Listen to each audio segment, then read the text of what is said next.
Thanks very much. David Scheel, House of Kaizen CEO. So I'm one of the non-finance guys here running an agency, independent agency in New York and London, about 100 people worldwide. Really interesting conversation this morning. It's the third commercial conference I've been to. Enjoyed it immensely. I think it's the best one I've been to, by the way. The question I've got, it's more of a statement, and I wanted to get a sense and a feel here. We've just walked away from a pitch. We went through exactly the same process that many of you talked about. I had a quick chat with Michael in signing my book. It was fantastic. Thank you very much. About that process. We've pulled away from that because we got down to the final two. Classic scenario. We think we're the best. We value priced it. They even showed us the opponent's proposal. So we're like, yeah, we're in. Absolutely. But at the end of the day, it was a classic negotiation tactic. And they kept adding additional things they wanted to this pitch proposal. We got to the point where we felt we were being used potentially as a price point to negotiate both of us down on price. And we didn't want to fall into that trap. So we walked away. It's gut-wrenching. We have to stand in front of our staff and say we've walked away from a 5-month process. It was a very good, very clean process all the way through, a lot of validation with the client on all these points. So we priced it at the right point. At the end of the day, the price became the final point of negotiation, and we were not willing to drop down to that price level. So there's nothing that unusual about that, other than I think we followed a non-normal process, and we followed the process that the panel have largely talked about today. So the question is this. The IPA, one of the reasons we joined the IPA was because it is something like, I'm making this up, but like 80% of revenue goes through, 20% of the agencies in this country, of which make up the IPA agencies. As a collective then, we have a lot of power as a group of agencies. Now, without getting into the topic of price collusion, if every person in this room committed to that value proposition and committed to not cutting each other out on price and truly committing to adding value to a client and not saying yes to these cut points, I feel, and maybe it's completely idealistic, but I feel that we could actually move this industry forward so quickly, so effectively, that clients actually wouldn't have a position because they'd be checkmate. They have to then start to talk about value and not just about price. And there's a middle ground there. But as long as there are always agencies out there willing to cut down to bare bones, and a lot of independents like myself, we haven't got a choice. We have to survive. We haven't got big cash balances. We have to have business coming through the door to pay the bills, keep the lights on. How else are we going to move this forward if we can't stop the underpricing, the cutting that is always going to occur? And I've been in this industry 20 years and it's never changed. And I used to work for Mindshare many years ago. So I've seen it at a group level and I've seen it at an independent level. Okay, so the question in a nutshell boiled down is, can we act collectively to improve our behaviours in the face of aggressive procurement tactics? Tom, what's your sense of that from your experience on the other side of the table? If you could make it happen, it would be very effective. I think it's quite hard to make it happen, as I think you've kind of indicated. And I think that, I mean, listen, the reality is in any supplier marketplace, there will always be suppliers who are hungrier than you are, or anyone else in this room, for many reasons, for many reasons, you could have had a really bad year last year and you just need to get some market share back this year. You could be under financial pressure. You could be a startup. And there's going to be many price points in every procurement decision-making process.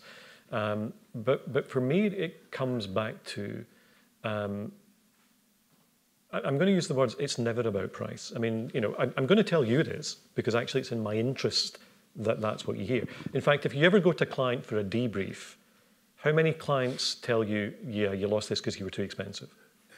Lots. And actually, they do that because it's an easy thing to do, not because it's true. And also because next time you'll hopefully be cheaper. I think you just have to hang on to the fact that it's never about price. There's always more to it than that, despite what the client's telling you. But yes, I do accept the fact if the industry was better behaved, it would be a simpler world for all of us. A little sceptical about getting there, I guess. So. I mean, there is this issue of supply and demand, and one of the presenters alluded to us being in an oversupplied industry. I looked at the attendance list today. There are 71 different organizations represented in this room here today. Now, there's a tension between collective improvement and understanding and I think individual decision making. And Tim, you made the point of whose responsibility is it to effect change? Is it the industry association? No. Is it the clients? No. It's each of us individually as businesses. So I think, I mean, you might want to enlarge upon that point, but there's a certain amount that we can do as a group, and we're doing it here today. But ultimately, although you're all members of the IPA, you're also competitors, and you're going to make your own decisions about what's in your own self-interest.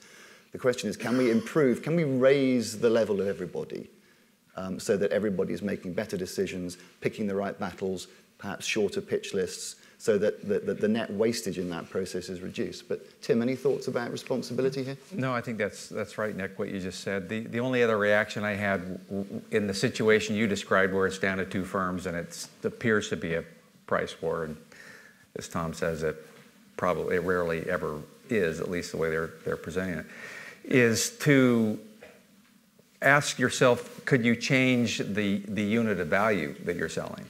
The unit of value that the other firm is selling is undoubtedly hours and costs and inputs. Could you change the unit of value that you're selling, and therefore you become orange against an apple in the negotiation? That's what I would do. Thank you. There's a question here in the third row.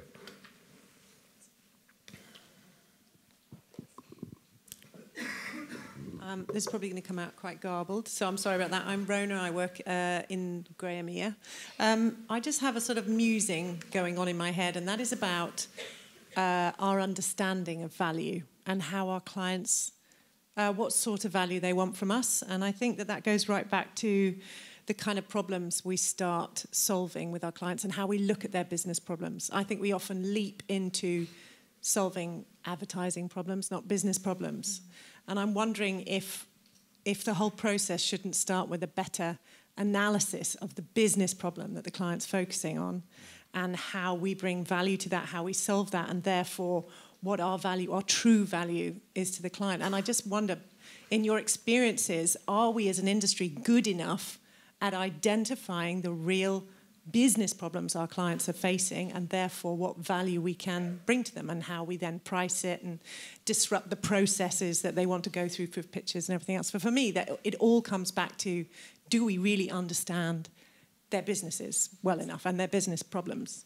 So Rona, a fabulous question. And Mike Farmer, this is right up your alley because this goes to the root of your strategy consulting experience and every instinct in your approach to working with clients. I think what you said is very insightful about the issue. And in fact, the oversupply in the industry right now is an oversupply of people doing the business on the client terms, where they are commissioning work, they're buying advertising in an appropriate way by paying for man hours.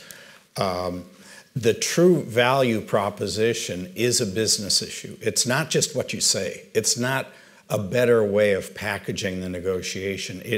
And in fact, if there are 71 organizations here and every one of them committed as organizations that we are about solving the business's performance problem, which everyone has. I mean, really, the advertisers have bigger problems today than they did before.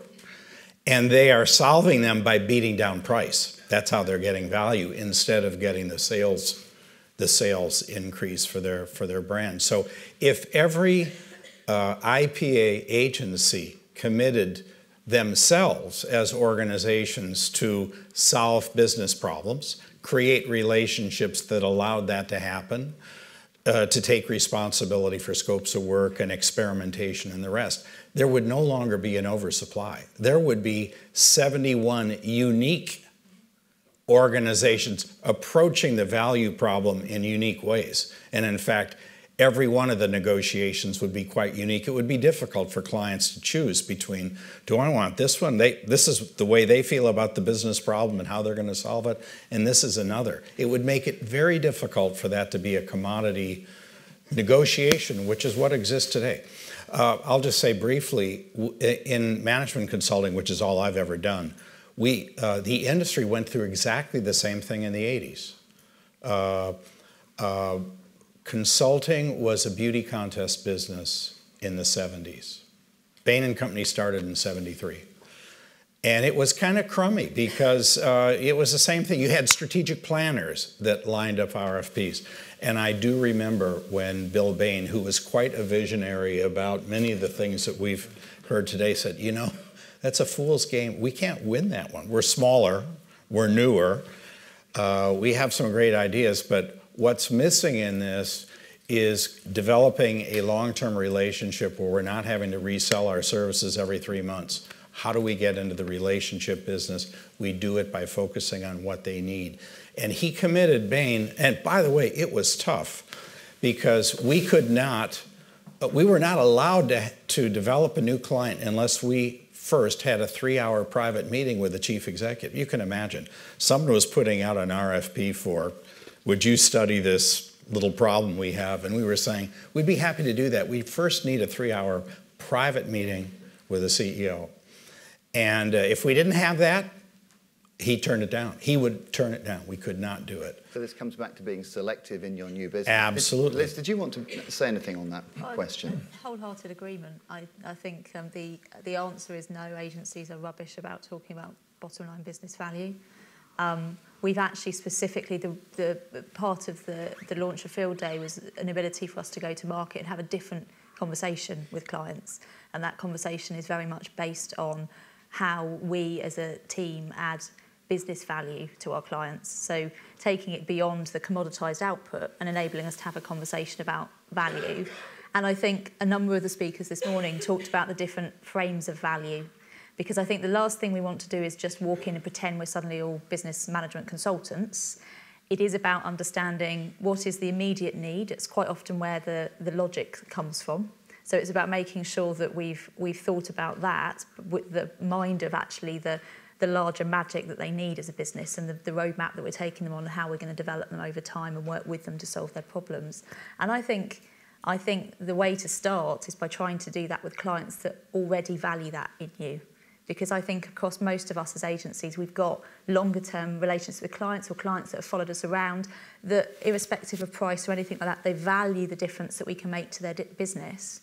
And I think if you kind of start there and build it out from that, then it gives a really good low-risk opportunity to really test the water in how you then change the pricing and the commercial package around it. That's certainly where we started, and it's on our largest client, but on a low risk in terms of a relationship with a long-standing client that's moved with us as an agency. So we were able to frame the conversation in the right way from the outset. But I agree, and that involves training, because I don't think we have enough people in this industry that understand how to have those conversations. I think that's a real challenge for us. And so training around commercial issues, but training around actually knowing how to speak to a client about their business, how you read an annual report, what does that mean? All that type of stuff is stuff that we have to look at as well.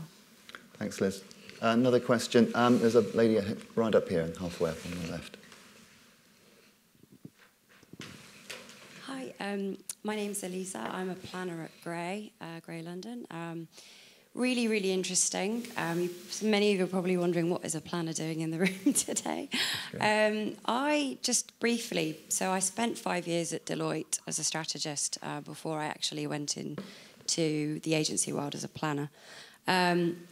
And one of the things I've been tasked with by Leo at Grey is to explore some of the things I used to do in consulting and bring them across where we think there is a role within the agency. And one of the things I think I noticed when it comes to certainly quantifying value, within consulting, we use techniques like business case methodology. So we'd try and translate what an idea actually does in terms of driving revenue or reducing cost and join the dots, in essence. And one of the things I think we can do in the agency world is quantify that, at least in a more logical way. The question, I guess, is, I know what we're saying is that, account leads need to take a more proactive role and perhaps explore scopes of value as opposed to scopes of work. But I guess it's a big ask for them, and I wonder if there's a bit of a vacuum in the agencies at the moment with regards to how does one actually quantify value. It's not as easy as the cost-plus model. and whether there's actually a role for planning, and whether perhaps we actually need to bring those two schools of thought together. So just really wanted to hear your perspective on that. Okay, well firstly, we love having planners because you're the right people to bring the right thinking, strategic thinking to this problem. I mean, to Liz's point, we are purposefully setting out to change the demographic of this meeting to encourage more people who are business leaders, thinkers and practitioners. With all due respect to the financial community, who are a critical part of the puzzle, they're not the full solution. So thank you for being here. Tim, can you pick this one up? Yeah, I'm a big fan of what you're saying. I'm really happy that you're here. I think planners are central to the scope of value question. And I, years ago, made a presentation at the APG that I think planning is maybe the secret weapon, at least when it comes to outcome-based pricing. Many clients, I'm sure you've had this experience, you sit with the client and say, well, we'd like to have a discussion about what your metrics of success are, and their answer is, you can guess, right? Every client has the same first answer, which is, well, sales. Okay, great, beyond sales, what else? And they have a hard time articulating what other metrics really predict their success. And so I think agencies can say, well, that's understandable that you haven't thought through this like you should, and most clients admit they haven't, clients I talk to. We have a planning group that can come in and help you figure that out. Not only what your transactional metrics are, which is what finance obsesses about, but also the behavioral and attitudinal metrics that are not so obvious. And more importantly, not just your lagging indicators of success that are in the rearview mirror that show up on financial reports, but your leading indicators that predict success is exactly what I think smart planners can do. So I'm a big fan of that idea. I like the idea of a success workshop with prospects and even existing clients who haven't thought through this to say, we'd like to spend a half a day with you and help you go through your metrics of success and understand your leading indicators. And we're going to have a planner be the facilitator at that session. Okay, so we love planners. Thank you. You're in the right meeting. Let's give someone else on this side of the room a chance. In the middle, halfway back. Yes, the lady with Janet, in fact. Sorry, this is a bit of a Gray takeover. Janet Markwick, Chief Commercial Officer at Gray. I've got a question about risk. I think a lot of the problem we have is that as an industry, we're not prepared or ready to take as much risk as maybe we need to. If we want to generate more value, if we want to charge a higher price, then maybe it's time we started to embrace how we manage and take risks more keenly than maybe we do. And that's maybe why a lot of the industry tend to focus on hours and time. And as the finance director maybe is happy if all of those hours are covered and billed out, whereas actually there's a massive missed opportunity. And we recently had a great campaign, you've all seen it, the Sweet campaign for McVitie's, where we know that their sales grew by 30% and they've been able to maintain that figure. And we sit there as a business going, shit, I wish we could have taken 2% of that increase in sales.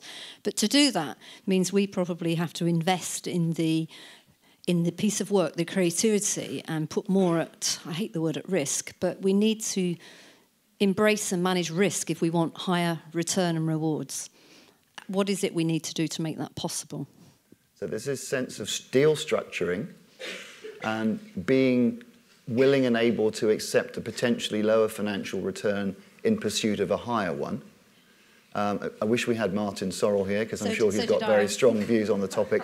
But Michael, do you want to? Yeah, I think the right kind of risk for an agency to take is to commit to a big performance goal, as opposed to taking an investment. For example, from our long ago past, a credit card company that decided it needed to double the number of cards issued in a 5-year period of time and double the average spend per card. Huge, like a 4-fold increase in performance.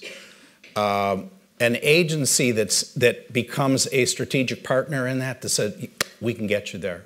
That's the kind of risks that need to be taken. And I think value, the whole issue of value, another word that could be used is results or proposed results. You want to tie yourself to ambitious goals, and you want to be a performance partner that says, we'll get there. That's a big risk. I would advise against trying to take a piece of it, because it's hard to know, it's very hard to assign who actually did it. The agency that came up with ideas or the organization that put it in place, particularly if you've got pricing issues and new products and who knows what. Much better to take a piece of it by getting a higher multiple on your direct cost, if you want to look at it that way.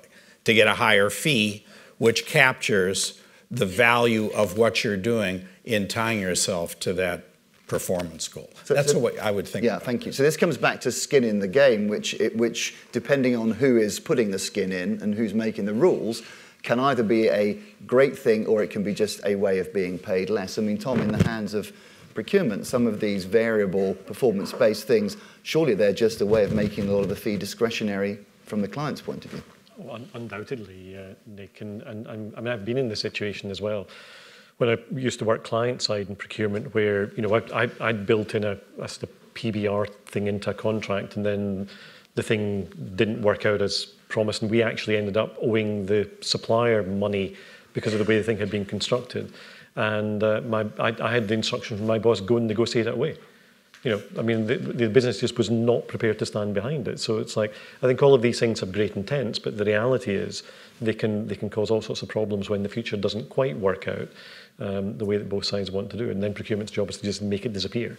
And if that's the metric you give me, I'll make it disappear. So yeah, got to be very careful. We could probably debate that topic all morning. I'm just looking for other questions in the room. David here, sorry, back next to Janet. Hi, David Meagle, Salt Partners. I help marketers elicit better value from agencies, and I train agencies. My observation is that it's all well and good having this commercial conference, but we're getting into the reason why we need the CEOs and MDs in the room, not just for their commercial awareness, but because of the relationship between responsibility and control in the client-agency relationship. When you have skin in the game, that's a bit like the doctor taking an investment in the patient's well-being, but it depends upon the patient's behaviour. And unless we can find a way to measure and manage how the client behaves with the agency, then that's going to be at risk. To illustrate my point, when I ran Ogilvy Russia, one of my largest clients in the confectionery business, had script number 20, draft number 12, one of the most difficult clients I've ever worked on in my life, and I had a troubleshooting reputation through the business. I got to a point where I paraphrased for the sake of brevity, where I had to say, this isn't our work anymore. If we can agree the end of year bonus, then fine. And agencies find themselves in a position where there are countless reworks, so we've spoken a bit to that, but also the quality and the integrity of the original thinking can be vastly compromised by risk-averse clients. So how do we square the circle of skin in the game and responsibility consistent with that skin? So this is about client behaviour. This comes down to how you define a scope of work. It's not simply outputs, it's actually process, it's the guide rails for working together. Ways of working and behaviours as much as stages in a process. Liz, your thoughts on that? The way we're trying to tackle it at the moment, because I completely agree with you in that the stumbling block for me personally, whenever I've approached these types of conversations, is that we know our facet of the deal, we know what we can bring to the table, but quite often when you're with a new client, you don't really have a concept of how brave they're going to be, how much they're going to go with your thinking. So the way I look at it is, what you're talking about there is a logic client. They don't want magic. They don't know magic if it turned up and bit them on the bum, and they're not the type of client that I would ever want to go into a deal where I've got skin in the game with. You have to spot, and I think this comes up to, I think one of the gents this morning talked about, it's almost like a portfolio of different pricing within your organisation. I don't think skin in the game is the answer for everything. Right. Because what we want for that client is that they pay for every single one of those rounds of amends. And we accept that actually we're asking our teams to work on the sausage factory work that gets some revenue in consistently, but does not create the magic that we know we're good at. Because actually, if I look at it over the course of my career, magic turns up Rarely, it's the 5%ers and the 10%ers that work with us. And I think we'd be a bit foolish and naive if we go into this thinking that is the only answer, because you have to spot that. And that's what makes us famous, and that's the stuff that we have the real opportunities to potentially win big on, and to kind of get the case studies out there that really talk about our individuality as a business and how we work with our clients. And the rest of it is about safe management of that scope of work and having the right kind of menu price deals in place and making sure that all the teams know that if they go over a certain amount of amends, they get paid for it. I think it's about actually segmenting your client base and going, who do we want to go on this journey with and who do we want to manage in a different way? Because otherwise we're literally setting ourselves up for disappointment constantly, and it's a bit soul destroying at times, isn't it? She says, whacking her microphone. and Tim, you made a very important point in your presentation that value-based pricing, or as you're now calling it, customer or client-based pricing, need not be synonymous with a performance metric which affects what you actually get paid. Yeah. Do you want to just remind people of that point? Yeah. That's very germane here. Yeah, no, and I absolutely agree with what Liz just said. Not every client is right for what I call an outcome-based agreement. There is pricing, value-based pricing or customer-based, and by the way, I would like, wherever Dan is, I would like to see the results of the ideas contributed today to rename it, because customer-based, solution-based, utility-based would all be better. But it lives on a spectrum. So on the far end of the spectrum, we do have outcome-based agreements where that's skin in the game, or there could be equity. There's a high degree of risk, but a high potential for reward. You only want those kinds of agreements with certain types of clients, where you have a high trust level and arguably maybe even a few years or months of experience under your belt. But on the other far side of the spectrum is very, very simple pricing methodologies that are not complex. They're not tied to risk and reward necessarily. It's just a fixed price that you quote that is not based on cost, or at least you're not determining the price based on your cost, and you're not justifying the price based on your cost. This, by the way, is how most of us buy almost everything, isn't it? We're presented with a fixed price. The costs are not transparent to us at all. We don't go on the lot of a Porsche dealer and say, well, this is a beautiful 911, but how many hours did it take to build it? Right? We as buyers are not used to knowing what the costs are. We're quoted a price based on what the seller believes is the estimated value to the buyer. So that there's a whole spectrum, only certain types. So you can charge based on inputs. That's what I think we need to completely move away from. I think that's it's built on the wrong theory of value. That's not how value works. Much better to base it in some way based on outputs. This is how we buy most consumer goods, or outcomes if you've got the right kind of client. Thanks, Tim. Now, I've learnt my behavioral economics lesson this morning, and I'm going to create some scarcity in the room by saying I think we've got time for 2 more questions only. So buy now before it's too late. Gentleman here with the sunglasses. Hello there. I'm Finance Director at Adam & Eve DDB. I fully buy into a lot of the things you've been talking about today. I don't think there is one size that fits all. I think the thing that stands out for me here a bit is we talk about outcomes, and I'd like to sort of think about maybe the uncertainty of outcomes. We can't deny there is elements of our industry which is commoditized, and I think the more certain the outcome on that is, the more commoditized it becomes. Inevitably, price becomes a factor around that. When you go to the other end of the extreme, you talk about uncertain outcomes, we talk about choice in pricing and things like that. If I get onto a plane, I know where it's going to take me and I know where I'm going to land. If I do an advertising campaign with an agency, unless I have a high level of trust in their differentiation and in the very fragmented market that we operate in, with a lot of competition between ourselves, it is easily undermined, some of that trust. There is an uncertainty in the outcomes of what I'm going to get. So without some sort of level of skin in the game, without some sort of level of commitment from the agency, and I think we've been very comfortable about not taking risk and being able to be paid, knowing that the outcome for us is we will get paid. It doesn't really matter whether the campaign's successful or not. Agencies need to believe the work that they do is going to be successful, and the only way they can really demonstrate that, I think, is by putting some of them on the outcome. And the PBR models that we've got are ineffective, annually assessed. Nobody really knows what the assessment criteria are. They're all subjective. It needs to be understood that there is a way that we can change some of that interaction. I just want to sort of focus on that concept of uncertain outcomes and whether there's something in that. Well, there's a fundamental problem, isn't there, that many of the factors affecting the outcome are not within your control, have nothing to do with your work, they're all the other parts of the marketing mix. But any reflections on that point from the panel? I have some. I hate to be quick. Dominate. The PBR approach where the client awards an arbitrary bonus based on evaluation of the agency is not what I call outcome-based compensation. It can be very simple. I know an agency that works for a luxury brand automobile who gets their sole basis of compensation is a certain amount of it's a dollar figure per car sold. And there are no other extraneous factors in the mix. And so you would say as an agency, well, wait a minute, that we never agree to that because we don't control sales. We don't control whether the factory's going to shut down or they have a labor strike or there's a tornado or an earthquake. But the client in that organization would say, well, neither do we.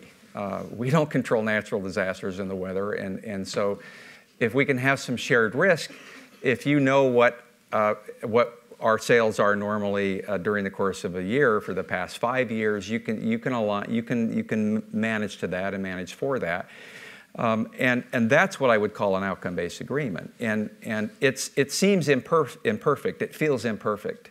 But as one of my colleagues remarked, would you rather be precisely wrong or approximately right? Because cost-based pricing feels precise, and outcome-based pricing feels approximate. But at least you're getting paid for the right thing. Right. Our very final opportunity to ask a question. Going, gentleman here.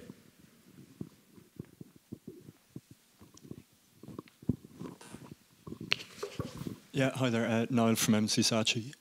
Is there a culture of revenue growth at any cost amongst the publicly listed companies, and does that affect the opportunity for the rest of the agency to change commercial models? Interesting question. Amongst the all publicly traded companies? Yeah, I think just showing and displaying revenue growth year on year at any cost amongst the publicly listed companies in order to affect share price. Well, speaking for WPP, the answer is a resounding no. Is there a culture endemic in agencies of chasing revenue and hoping that you can make it all right at the bottom line? I mean, we often hear, don't we, from new business people or agency heads, I'll win the business, finance, you just make it profitable for me. That is a doomed strategy, I'm afraid.